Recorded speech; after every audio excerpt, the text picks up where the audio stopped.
You all asked for it, so I'm gonna deliver, as in this video I'll be introducing the entire Pokédex, aka all the new regional forms, evolutions, and rebreath forms found in my Pokemon Legends Elemage project, which focuses on the ancient kingdom of Leweka being my first Fakemon region, as it explores 6 ancient African-inspired regions through one epic adventure, doubling as a prequel to the events of Pokemon Order and Pokemon Chaos in modern-day Leweka in my upcoming Leweka Reborn project. So if you like all of the Pokemon featured in this video and want to learn even more about them, or this legend, make sure to check that series out. I even just uploaded a supercut, updating and fixing some of my errors in that video and streamlining the entire experience for your viewing pleasure. You're welcome. So make sure to check it out to go on this exciting adventure through my imagination. Make sure to subscribe to keep up with these adventures, hit that like button if you enjoyed the video, and of course leave a comment down below to let me know what you think and what Pokemon you decide to capture on your adventures. And of course, please make sure to support all of the talented artists I commissioned and worked intimately with to bring all of my ideas to life, as I wouldn't be able to take you on all these exciting adventures through my imagination without their help. Their names will not only be in the bio, but on the bottom right corner of the screen, next to each artwork they drew. And also make sure to support all the amazing voice actors who helped bring the characters to life in this series, as they all did an amazing job. My dear niece and nephew, young Anaya and Chidi, please have a seat. Your Uncle Obasi would like to tell you a tale. It won't be long before you two are old enough to succeed your father as champion of the Leweka region.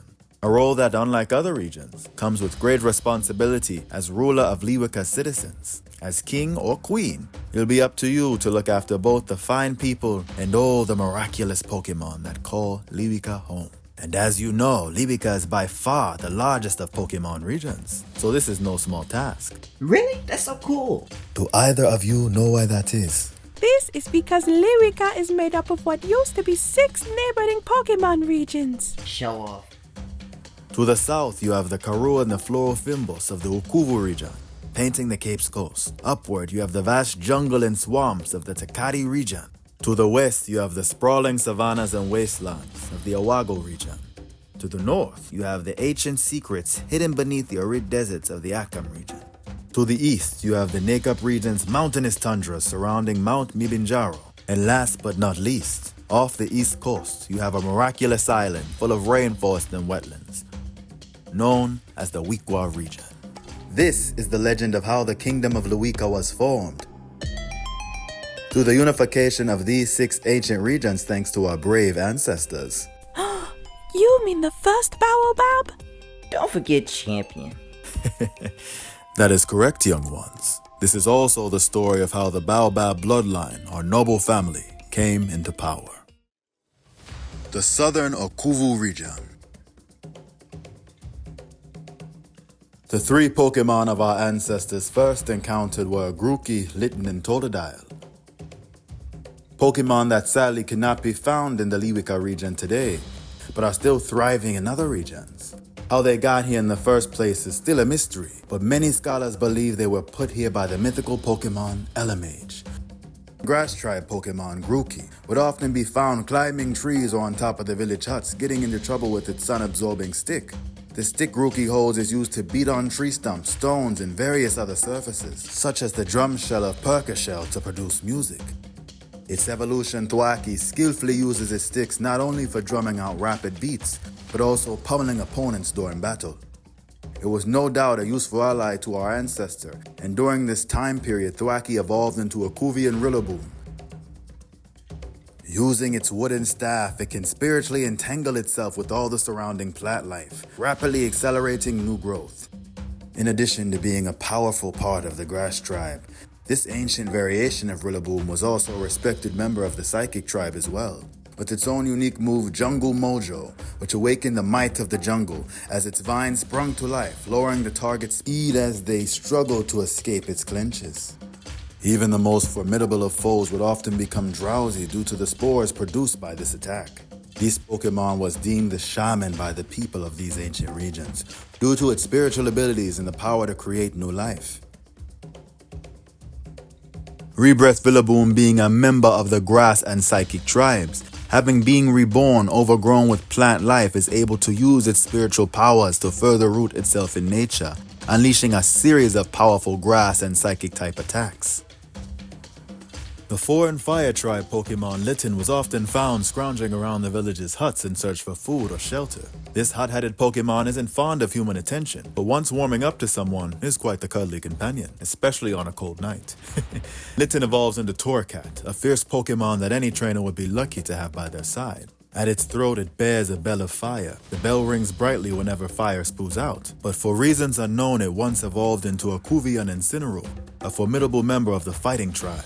Ukuvi and Incineroar engulfs its fist in scorching hot flames as it unleashes a series of savage fiery strikes at its adversaries. This ancient variation of Incineroar was a fierce member of the fighting tribe, earning itself the reputation as the warrior, as it was easily one of the region's top predators at the time, capable of unleashing a fiery attack of its own, Ferocious Fire Bash, which used its flaming fist to unleash a fiery fury of powerful punches, luring its prey's attack, as they were often too wounded to retaliate, and those who were strong enough to take it were often left burnt. Rebirth Incineroar, a respected member of the fire and fighting tribes, is reborn more ferocious than ever, and it's engulfed in scorching hot flames that are said to incinerate evil. Its formidable fire and fighting type attacks are strong enough to defeat the strongest of Pokemon. Last, we have the 4 and Water tribe Pokemon, Totodile, who was found in Husa village splashing around in the adjacent river. Due to its erratic behavior, Totodile, merely looking for a playmate, would often scare off flocks of chibi and other wild Pokemon hanging out by the water's edge. And for good reason, given how powerful its jaw is. But, strong as Totodile's bite is, its evolution Crocona's bite is even stronger. The tips of its fangs are slanted backwards. Once those fangs clamp down, the prey has no hope of escape. And if you thought Croconaw was nasty, wait until you see it evolve into the ruthless Ukuvi and Feraligatr. This ancient variant of Feraligatr was a feared member of the Dark Tribe, horrifyingly vicious. By the time its unsuspecting victim spotted it lurking in a body of water, their fate was already sealed within its bone-crushing jaws. This is because those who are unfortunate enough to cross paths with this revered beast would be attacked with its signature move, Marshland Maw, which would have the ground beneath its target turned to bog, lowering the victim's defense as it maliciously maws at them with its monstrous jaws. Even the victims that made it out alive were often left defenseless against this Pokemon's vicious attacks and potentially poisoned. This Pokemon invoked so much fear within the 6 kingdoms that it became known as the Man-Eater Pokemon. Even the toughest of trainers fell victim to its bloodthirsty bite. But for whatever reason, our ancestor was able to command this monstrous Pokemon. Rebirth Feraligatr, still a feared member of the Water and Dark tribes, is reborn mutated with extra limbs. It uses along its razor-sharp teeth to ravage its enemies. And of course, its Water and Dark type attacks are more terrifying than ever as well. Ukuvi and Natu were said to carry the winds of change with them, bringing good fortune to those they come in contact with. If you are lucky enough to spot one of these petite Pokemon perched somewhere in the Ukuvi region, you knew good things were coming. It's so cute! I'd love to capture one if I could. As would I, Anaya. You know I love my fairy tribe Pokemon after all. After evolving into Ukuvi and Xatu, it not only brought good fortune, but was said to be able to detour bad luck as well, as they were said to have perched themselves around Husa village in times of need to protect its citizens from the destructive forces of nature. So, despite still fearing them, people and Pokemon did live in harmony at this time. I suppose so, but much like today, the Pokemon seemed to care more for the people than the people did the Pokemon. Ukuvi and Blitzel would use the mesmerizing stripes on its body to create a mirage, camouflaging itself from predators such as Pyro and Thunder. How clever! How come the Blitzel found in Leweka today don't have this ability? I wish I could tell you, but unlike the modern-day Blitzel you two are familiar with, these Blitzel were also members of the Psychic tribe, which is most likely where this ability to cast illusions came from. How fascinating! Pokemon never cease to amaze me. If you think that's cool, just wait until you see its evolution, Ukuvi and Zebstrika. Using that dazzling stripes, Ukuvi and Zebstrika are able to not only cast illusions, but hypnotize their foes, allowing them to escape some sticky situations. So they're not only stronger, but even smarter. This Pokemon was a great asset to our ancestor. as it eventually becoming a ride Pokemon they could call upon to gallop through the 6 kingdoms. Using its electric powers, it could even perform a charged jump, allowing it to lunge high into the air, onto ledges or other places that would typically be harder to reach. I'd love to ride a Zip Striker. Ukuvi and Oddish had a tall leafy headpiece. It waved around to help cool off other Pokemon in the Ukuvi region's scorching heat. It evolved into Ukuvi and Gloom, who was said to be a lot happier than its modern-day Cantonian counterpart, as it frolicked through the floral Fimballs, helping to cheer up all of the other Pokemon it encountered with its serotonin-producing spores. And using the Sunstone like normal Gloom, it evolved into Ukuvi and Blossom. Ukuvi and Blossom twirled around the floral Fimballs, happily performing for anyone willing to watch. However, due to its sweet serotonin-producing spores, it was always able to draw a crowd of wild Pokemon applauding its every move. And of course, Ukuvi and Blossom is the star of the show, as it was the monarch of the Iwago region our ancestors sought to calm as it randomly started to rampage. The Central Takati Region. Takashi and Blipbug created a paint-like goo it used to mark its territory, similar to how Grafai do today. So they were painters. How cool. Exactly, as their evolution, Takashi and Dottler using its dome-like shell as paint palette, as it secreted the same paint-like goo.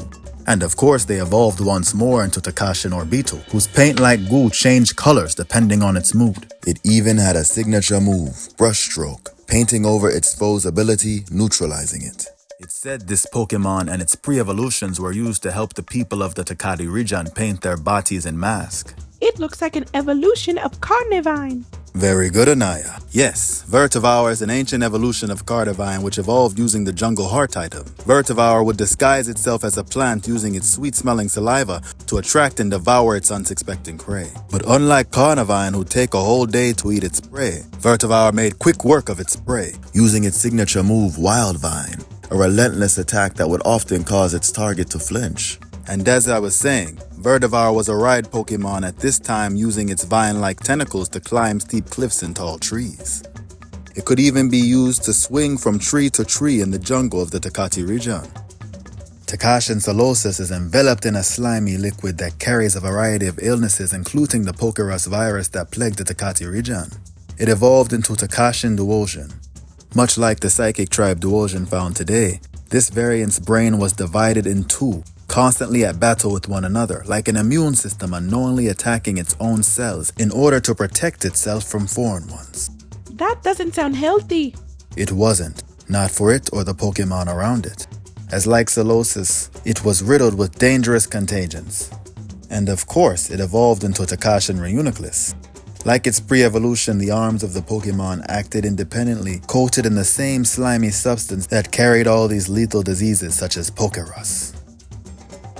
And if it wasn't already obvious, Takashin Reuniclus was also the monarch Pokemon that plagued the Takati region with the POKÉDEX virus, with its powerful rebirth form making for a challenging battle, as it not only had a strong signature move at its disposal to potentially one-turn a poison Pokemon, but it had the rare ability Outbreak that helped make the poison status run rapid in the trainer's party, which in conjunction with this ability made this Pokemon a force to be reckoned with. The Western Iwago Region. Iwagoi and Flittle run around the wastelands collecting berries and other ingredients to create potions and cast curses on those who have crossed them, usually alongside covens of Woodall. Flittle evolves into Iwagoi and Espathra. They use their bone talons to sprint through the wastelands at great speed, leaving a trail of cursed feathers in their wake for those unfortunate enough to pick one up. Iwago and Trapinch, much like its Hoennian variant, hides beneath the ground, patiently waiting to trap its prey with its strong jaw. But, unlike its more commonly known form, it is also of the bug tribe. Iwago and Trapinch also evolved into Iwago and Vibrava, remaining a member of the bug tribe. Unlike the Vibrava seen today, whose wings are not done growing and can only fly short distances, this variant's wings were fully formed and could fly around freely. Iwago and Flygon, being a member of both the bug and dragon tribes, could be found soaring all throughout the Iwago region's canyons, valleys, and mountain ranges. The flapping of its wings could create large sonic vibrations that startled most and can often echo throughout the canyons or mountain ranges, causing landslides. Its signature move, Buzz Burst, is a powerful bug tribe move that would startle its targets, usually causing them to be confused. It was even one of the ride Pokemon our ancestor was able to call upon to soar through the sky, but like the other ride Pokemon we've discussed so far, it served more than one purpose. Like Zebstrika, who could not only run at great speeds, but perform large jumps, or Verdevour, who is not only used to climb cliffs or trees, but swing from them. Iwago and Flygon could be used to fly through the sky and also create loud sonic vibrations in the air around it, disturbing airborne Pokemon and causing them to land on the ground below, making them a lot easier to capture. Iwago and Claytul would cool off and relax bathed in the waters of the Iwago region to help cool off their clay coat, resulting in its more muddy appearance.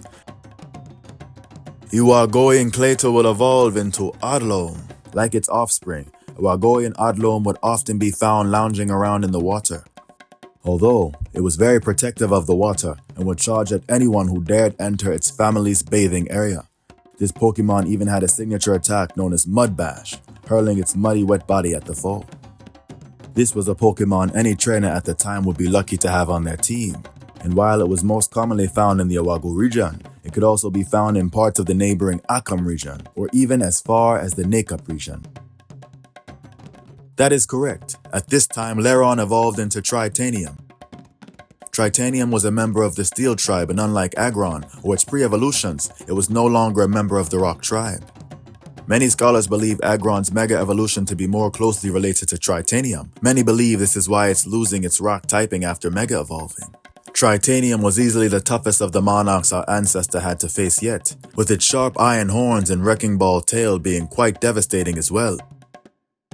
It even has a signature move known as Wrecking Ball that could demolish its foes' defenses. The King of the Canyon was truly terrifying in its rebirth form, which oddly enough resembles Aggron and its mega evolution, as it was now standing on its two hind legs. The Northern Akhem Region. Both variants were of the ground and psychic tribes. Meditite undertakes rigorous mental training deep in the desert, where it fasts for long periods of time. This training not only teaches it discipline, but allows it to channel its inner spiritual power. Akhemian Meditite evolves into Akhemian Medicham, still a valued member of the ground and psychic tribes. Through the power of meditation, Medicham has developed a sixth sense, allowing it to see into the afterlife. Its fighting skills are just as honed as its mental ones, with its body moving as fluidly as the desert sand in the wind. It even has a signature attack, Spirit Strike, which is treated both as a special and physical move in nature. Akhemian Makuhita, now a member of the ground tribe, in addition to the fighting tribe. It grows stronger by enduring rigorous training, lifting large boulders within the canyons or tombs of the Akhem region. Akhemian Hariyama, also a member of the ground and fighting tribes. It was said to use its immense strength to help the Divine Pokémon build the Trenut Pyramids, which is quite ironic, since thanks to Majai's help, our ancestor was able to call upon Akhemian Hariyama's strength as a ride Pokémon to move large boulders or smash large obstacles, a skill that would be especially useful in traversing the region's hidden tombs, as they were full of such obstacles and booby traps. At this time, Akhemian Nakli was not only a member of the Rock tribe, but also a part of the Ghost tribe. This species was particularly treasured in ancient times, as their rocky bodies had chunks of gold mixed into them. Gold is constantly being created and replenished inside Nakli's body. Nakli evolved into Akhemian Nakostak, maintaining its status in the Rock and Ghost tribes, as well as its rocky body infused with gold. Any grave robbers who would reach for this Pokemon mistaking it for an ancient artifact would be scared away, as it would compress the gold from inside its body and shoot it out at them with great force. Nakostak evolved into Akhemian Garganacl, making the most of its rock and ghost typings. Many people and Pokemon gather around Garganacl hoping to get their hands on some of the chunks of gold that fall from its body, as this gold was said to not only hold physical value, but various supernatural benefits as well. This Pokemon even had its own signature move, Cursed Tomb, a powerful physical ghost-type attack that would nullify the effects of all held items in battle. This Pokemon was also the monarch of this region, King of the Tomb.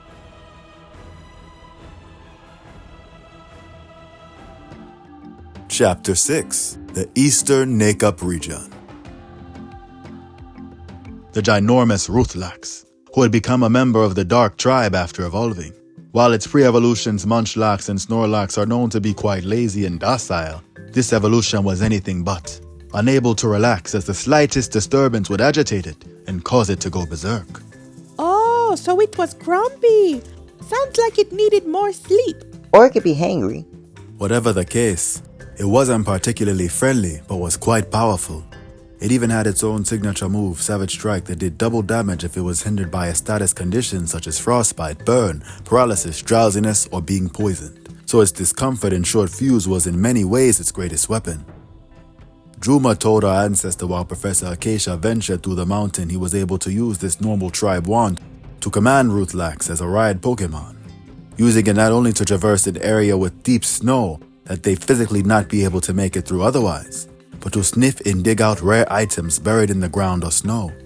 How useful. Nekupi and Glimmet, being a member of the Ice and Poison tribes, like its variant today, was often mistaken for a flower, but when touched would produce poisonous powder from within its icy petals. Not only does it look like a flower, but it also kind of looks like a snowflake. Why, you know what? You're absolutely right. How interesting indeed. It evolved into Nekupi Glamora, who was a member of the Ice and Poison tribe, keeping its icy petals which housed the same toxic powder and other dangerous substances within its ice, much how icebergs are known to house various diseases. When this Pokemon detected danger, it would open up its crystalline petals and shoot concentrated beams of ice, freezing its target solid.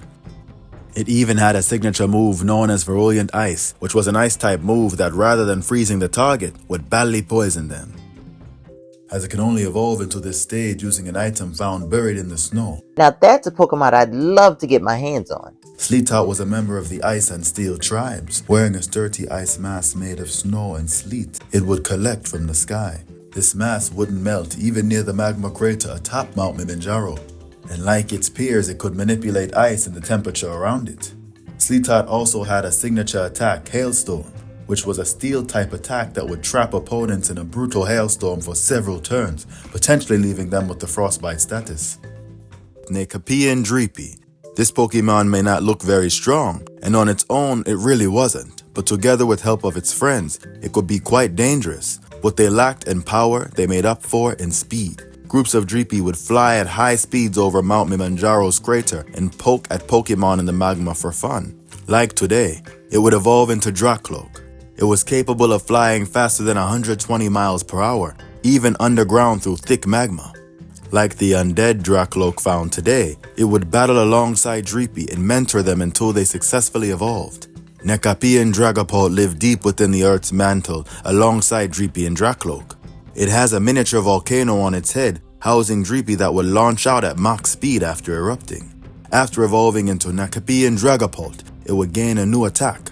In addition to today's variant of Dragapult's signature move, Dragon Darts, it had a second signature move, Fire Darts, which launched several Dreepy cloaked in fire in quick succession.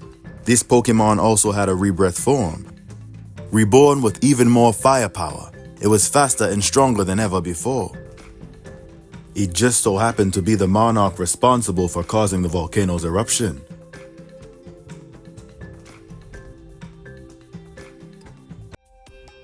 The wondrous island nation of the Wiiqua Region. Wiiqua Goldine's beautiful tail fin burns brightly even underwater, protecting it from predators as it's too hot to swallow. Unlike its Cantonian counterpart found in fresh water, this variant is usually found in salt water. However, it evolves into Sea King at level 33. Wiiqua Sea King would use its horn to bore holes in beds of coral, making nests to protect its eggs from predators, using its fiery fins to keep its eggs nice and warm. With a signature move, Heat Bubble, which lowers the target's accuracy as well as potentially leaving it with a burn. One of the most important regional species found throughout the Wiiqua region, including its rainforest primarily at night, is now the extinct grass and dark tribe variant of Helioptile and Helioisk, as they, much like their Nomor and electric type counterparts, who would use the frills on either side of its head to absorb sunlight during the day, they'd absorb moonlight. Wiiqua and Helioptile can use the energy it absorbs from the moon into surrounding plant life. Its connection to the moon is so strong it would even evolve into Heliolisk in the Wiiqua region, using a moonstone instead of a sunstone, like the typical variant of Heliolisk found today. Wiiqua Heliolisk uses its razor-sharp leaf tail to chop down trees, with it becoming even stronger beneath the full moon as it basks in its light. Archaecanth, which sadly has since gone extinct.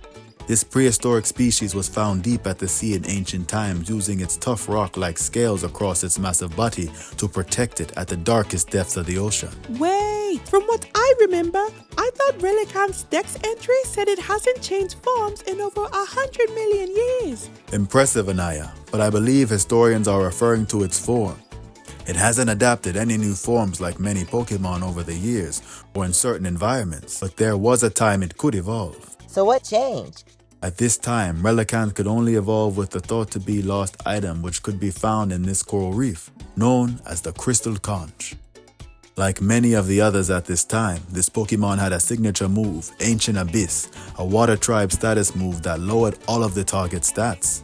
Now that move sounds quite remarkable. It was indeed, but what really made this Pokemon remarkable was the fact it was used by our ancestor as their last ride Pokemon on this journey. The rock tribe Balbalgus, impersonating the Baobab tree. An evolution of Sudowoodo found in the Wiiqua region at this time.